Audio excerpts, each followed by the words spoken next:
आज होली है। आप सबने भी होली खेली होगी।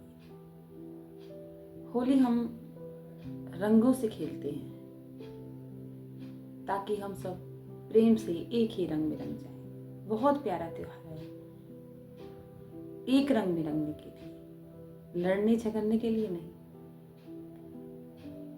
क्या हम एक रंग में रंग जाते हैं? बहुत सारे तो इस त्योहार पे रंगों के नाम पर एक दूसरे से दुश्मनी निकालते हैं। अगर वास्तव में हम एक ही रंग में रंग रहे हैं, अपनी दुश्मनी को, ईर्ष्या को भुलाकर एक दूसरे को प्रेम से रंग लगाते हैं तो बहुत प्यारा त्योहार है। लेकिन अगर हम अपनी ईर्ष्या को साथ रहकर सिर्फ एक दिखावा ही कर रहे हैं तो इस त्योहार के कोई मायने नहीं है। और कभी ये जानने की कोशिश की है कि इस त्योहार की जो कथा है, आप सबको पता ही होगा, होलिका दहन किया जाता है। इस प्रथा से इन रंगों का क्या संबंध है? क्या कभी जानने की कोशिश की है? होलिका दहन पर भला रंगों का क्या काम? क्यों हम रंग से खेलते हैं? है तो एक कथा ही, उसमें सच्चाई कितनी है? कथा सच्ची है लेकिन एक प्रतीक के रूप में। क्या वो प्रतीक हमें समझ आते हैं? होलिका का दहन हुआ। होलिका एक राक्षसी थी जो इस दिन जल गई। वो राक्षस हमारे अंदर है, क्या वो जला? क्या उस माया को हम निकाल पाए? वो राक्षसी और कोई और नहीं है। वो माया है, हमारी मन रूपी माया है, जिससे हमें दूर रहना है, जिसको हमें त्यागना है। लेकिन कबीरदास जी कह गए हैं, माया मरी न मन मरा।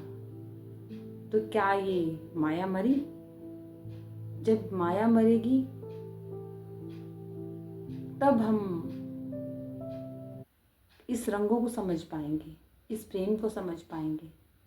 जब तक इस माया के जाल में हैं तब तक ये रंग हमारे लिए बेमाने हैं। सिर्फ रंग नजर आ रहे हैं, खेल रहे हैं, लेकिन इनका रियल में क्या अर्थ है ये हमें समझ नहीं आएगा। इन त्योहारों का बहुत बहुत बहुत ही सुंदर अर्थ है जो हम शायद जानना भी नहीं चाहते। सिर्फ एक एंजॉयमेंट के लिए एक त्योहार बस खेल लिए, मज़ा आया। ये मज़ा अच्छी बात है, कीजिए, लेकिन ये भी हो सकता है कि आप जान लो तो शायद आप हर पल होली मना सको, हर दिन होली मना सको। लेकिन हमें हर दिन होली नहीं चाहिए, प्रेम रोज नहीं चाहिए। चाहिए तो रोज है, लेकिन हम कोशिश नहीं करते हैं, जानने की भी कोशिश नहीं करते हैं, और किसी भी कथा को ऐसे ही मान लेते हैं। कथा हमें कुछ सिखाने के लिए बनी थी, लेकिन हमने कुछ नहीं सीखा उससे। ये भी कोई क्वेश्चन भी नहीं किया उस कहानी पे कि क्या ऐसा पॉसिबल है? क्या कोई आग में बैठेगा और वो बिना जले रह जाएगा? क्या उस टाइम में फायर प्रूफ जैकेट होती थी?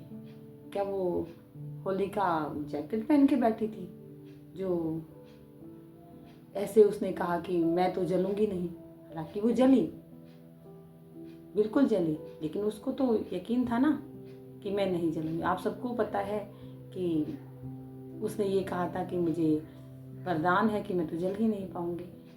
ऐसे हम कहते हैं, हमारा मन भी ऐसे ही कहता है कि ये तो मुझे विश्वास है, ऐसा तो होगा ही होगा, या ऐसा नहीं होगा। ये हमारे मन की मान्यताएं, तो वो ही मान्यताएं हैं। उस मान्यताओं को ही जलाना था, उस माया को ही जलाना था, उसी का त्याग करना था।